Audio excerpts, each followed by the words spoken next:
Radio facts நேயர்களுக்கு வணக்கம். ஜோஸ்வா சேதுராமன் அவங்களுடைய இயக்கத்துல ஜென்டில் உமன் படம் வந்து இன்னைக்கு ரிலீஸ் ஆகி இருக்கு. இந்த படத்துல லிஜோ மோல், லாஸ்லியா, ஹரிகிருஷ்ணன் போன்ற பலருமே வந்து நடிச்சிருக்காங்க.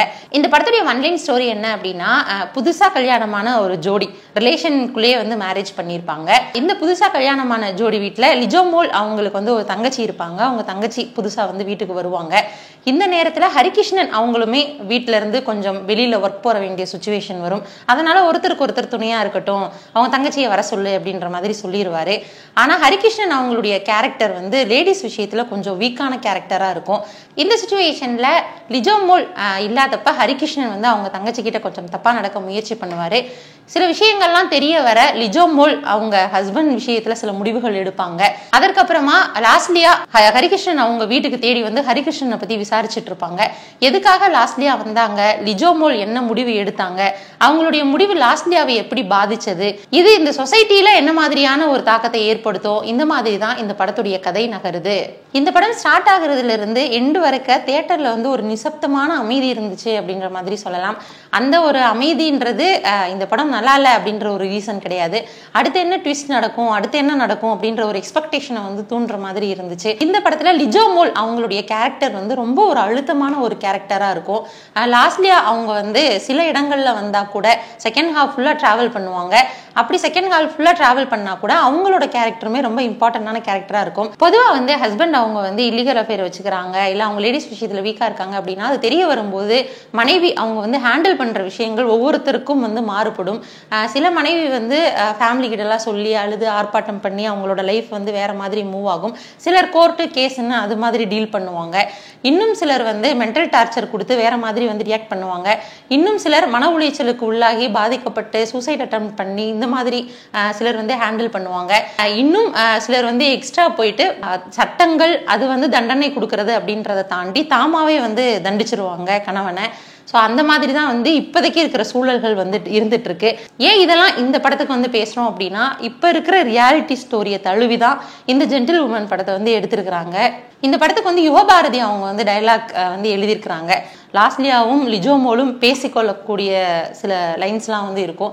ஸோ அப்படி இருக்கிறது வந்து ரொம்ப யதார்த்தமாக, அதே நேரத்தில் ரொம்ப ஆழமாக இருக்கும். யாரு மேலே தப்பு அப்படின்னே வந்து நம்மளால சொல்ல முடியாத அளவிற்கு இந்த கதை இருக்கும். ஹரிகிருஷ்ணன் அவங்க வந்து படம் முழுக்க அவரை பற்றி தான் டிராவல் ஆனால் கூட அவருடைய ஆக்டிங் அப்படின்றது சில இடத்துல தான் இருக்கும். முழுமையாக அப்பாவித்தனமான பெண்கள் வந்து கணவனை ரொம்பவே நம்புவாங்க.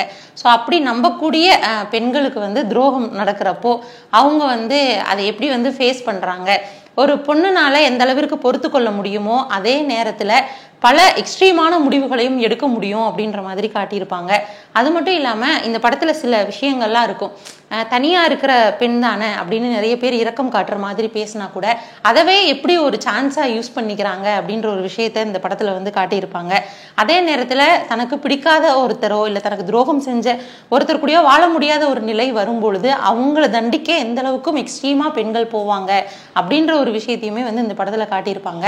தேவையில்லாத டைலாக்ஸ் அப்படின்ற மாதிரிலாம் கிடையாது. அதே நேரத்தில் சுற்றி வளைச்சி கதைக்குள்ளே வராமல் ஸ்டார்டிங்லேயே வந்து டைரெக்டாக கதைக்குள்ளே போயிடுவாங்க. இதனால் என்ன, ஸ்டார்டிங்கே நமக்கு விஷயம்லாம் தெரிஞ்சிருச்சு, இது எப்படி ட்ராவல் ஆக போகுது அப்படின்ற மாதிரி ஒரு தாட்ஸ் வந்து நமக்கு இருக்கும். ஆனால் அந்த ஒரு தாட்ஸை வந்து நமக்கு இல்லாத மாதிரி இந்த படம் முழுக்க வந்து ட்ராவல் பண்ணியிருப்பாங்க. இந்த படத்துக்கு மியூசிக் வந்து கோபி வசந்தா அவங்க பண்ணியிருப்பாங்க. ஏற்கனவே காதல் என்பது பொது உடைமை அப்படின்ற படத்தில் வந்து லிஜோ மோல் அவங்க நடிச்சிருப்பாங்க. ஸோ அந்த கதையும் ரொம்ப ஒரு அமைதியான ஒரு பெண் சார்ந்த விஷயங்களை பேசுகிற கதை மாதிரி தான் இருக்கும். அதே மாதிரி தான் இந்த ஜென்டில் உமன் படமுமே வந்து ஒரு பெண் சார்ந்த பிரச்சனைகளை, பெண்களுடைய மனநிலையை வந்து காட்டுற மாதிரியான ஒரு படமாக இருக்கும். இரண்டு படத்துலையுமே வந்து ஒரு அழுத்தமான ஒரு நடிப்பை வந்து லிஜோ மோல் கொடுத்துருப்பாங்க. முழுக்க முழுக்க எக்ஸ்பிரஷன்லேயே தேவையில்லாத ஆக்டிங் அந்த மாதிரியெல்லாம் இல்லாமல் போதுமான அளவுக்கான ஒரு ஆக்டிங் வந்து லிஜோ மோல் கொடுத்துருப்பாங்க. ஏன் இவங்களை பற்றி அதிகம் பேசுகிறோம் அப்படின்னா, இந்த படத்தை ஃபுல்லாக சுமந்துட்டு போனவங்களே வந்து லிஜோ மோல் அவங்க தான். அதே மாதிரி சில விஷயங்கள் ரொம்ப யதார்த்தமாக இருந்துச்சு. உதாரணமாக ஒரு சீனில் சொல்ல போனால், என்னோட ஹஸ்பண்டுக்கு வந்து காஃபி கூட போட தெரியாது அப்படின்ற மாதிரி சொல்லிட்டு காஃபி போட போவாங்க லிஜோ மோல். ஆனால் அவங்களோட ஃப்ரெண்டுக்காக காஃபி போட்டு எடுத்து முன்னாடியே கொண்டு வந்திருப்பாங்க. ஹஸ்பண்டுக்கு வந்து இதெல்லாம் செய்ய தெரியாதுன்னு நினச்சி விழுந்து விழுந்து பெண்கள் வந்து செஞ்சுட்டு இருப்பாங்க.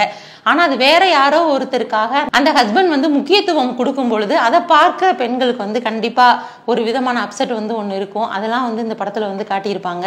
இந்த படத்தில் வந்து ஒரு சீன் வரும். அந்த சீன் வந்து ரொம்ப ஒரு சூப்பரான ஒரு சீன் இருக்கும். என்ன அப்படின்னா, ஒரு இமேஜினேஷன் தான். ஒருவேளை ஒரு பெண்ணுக்கு வந்து கணவன் இல்லை அப்படின்னா அந்த பெண்ணை வந்து வெள்ளை சேலையெல்லாம் உடுத்தி ஒரு விதவை மாதிரியான ஒரு கோலத்தில் வந்து பார்ப்பாங்க. அதே மாதிரி பெண் மனக்கோலத்தில் இருக்கும்போது இருக்கிற கோலமும் விதவை கோலத்தில் இருக்கிற கோலமும் இந்த ரெண்டு விஷயத்தையுமே இந்த படத்தில் ஃப்ரேமாக வந்து காட்டியிருப்பாங்க. அதில் ஒரு சீனில் தான் விரும்பி அந்த ஒரு விதவை கோலத்தை வந்து ஏற்றுக்கிற மாதிரி ஒரு சீன் வந்து வரும். இமேஜினேஷனில் வரும். பட் அந்த சீன் வந்து ரொம்ப ஒரு டிஃப்ரெண்ட்டாக வந்து காட்டியிருந்தாங்க. அது பார்க்கவே ரொம்ப நல்லா இருந்துச்சு. நம்மளால வந்து முழுசாக அண்டர்ஸ்டாண்ட் பண்ணிக்க முடிகிற அளவுக்கு இருந்துச்சு. நம்ம தினமும் வந்து கேட்குற நியூஸை தான் இந்த படத்தில் வந்து சொல்லியிருக்காங்க. அப்படி இருந்தாலும் கூட இதெல்லாம் வந்து படத்துக்கு தான் சில விஷயங்கள் ஒத்து வருமே தவிர ரியல் லைஃப்பில் வந்து நிறைய விஷயங்கள் நடக்காது அப்படின்றத எல்லாருமே வந்து அண்டர்ஸ்டாண்ட் பண்ணியிருப்பாங்க. அது மட்டும் இல்லாமல் பொதுவாக சொல்லுவாங்க என்ன அப்படின்னா, சமைக்க தெரிஞ்ச பெண்ணாதான் வந்து கல்யாணம் பண்ணணும் அப்படின்னு. இந்த படத்தை பார்த்ததுக்கு அப்புறமா அந்த ஒரு கொஸ்டினை வந்து கேட்க மாட்டாங்க அப்படின்னு சொல்லி நினைக்கிறேன். ஜோஸ்வா சேதுராமன் அவங்களுக்கு வந்து இது ஒரு அறிமுக படம் தான் அப்படின்னா கூட ரொம்ப ஒரு நீட்டான ஒரு ப்ரெசன்டேஷன் வந்து கொடுத்துருக்குறாங்க. அதே மாதிரி தான் ஹரிகிருஷ்ணன் அவங்களும்.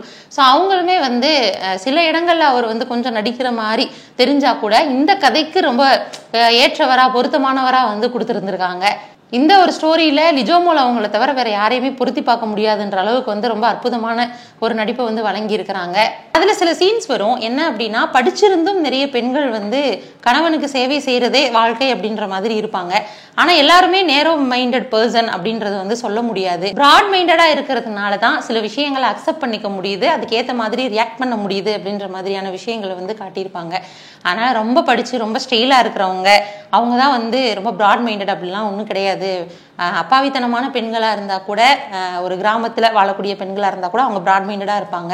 படிப்பு அப்படின்றது எந்த அளவிற்கு வந்து உள்ள இன்வால்வ் ஆகுதுன்ற விஷயங்களையும் வந்து காட்டியிருப்பாங்க.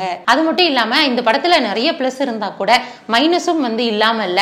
என்ன அப்படின்னா, போலீஸ் வந்து இன்வெஸ்டிகேட் பண்றதுக்காக வருவாங்க. அப்படி இன்வெஸ்டிகேட் பண்ண வர சீன்ல ஒரு போலீஸ் ஒரு விஷயத்தை வந்து கண்டுபிடிக்கணும் அப்படின்னா எந்த அளவிற்கு அதுல ஒரு ஈடுபாடு கொண்டு அவங்கள போய் விசாரிப்பாங்க அப்படின்ற மாதிரி காட்டுவாங்க.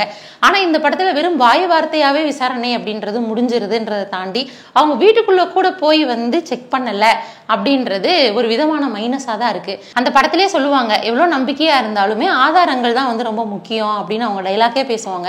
அப்படி டைலாக் பேசினா கூட அந்த படத்துல வந்து ரியாலிட்டியா காட்டலையோ அப்படின்ற ஒரு மைனஸ் வந்து ஃபீல் ஆச்சு. இது ஃபெமினிசம் பேசுற படம் அப்படின்லாம் எடுத்துக்க முடியாது. பாதிக்கப்பட்ட ஒரு பெண், ஸோ அந்த பெண்ணோட மனநிலையில இருந்து அந்த பெண் என்ன முடிவுகள் எடுக்கிறா அப்படின்றத மட்டும் சொல்ற படம் தான் அது.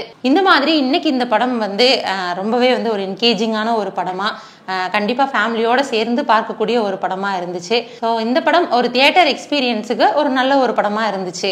இன்னைக்கு வந்து நம்ம ஜென்டில் உமன் படத்துடைய ரிவ்யூ பார்த்தோம். கதைக்கு ஏற்ற மாதிரியான ஒரு தலைப்பு. மேலும் வந்து வேற வேற படங்களோட நான் உங்களை சந்திக்கிறேன். அதுவரை இது Friday fact channel. By from Deepika.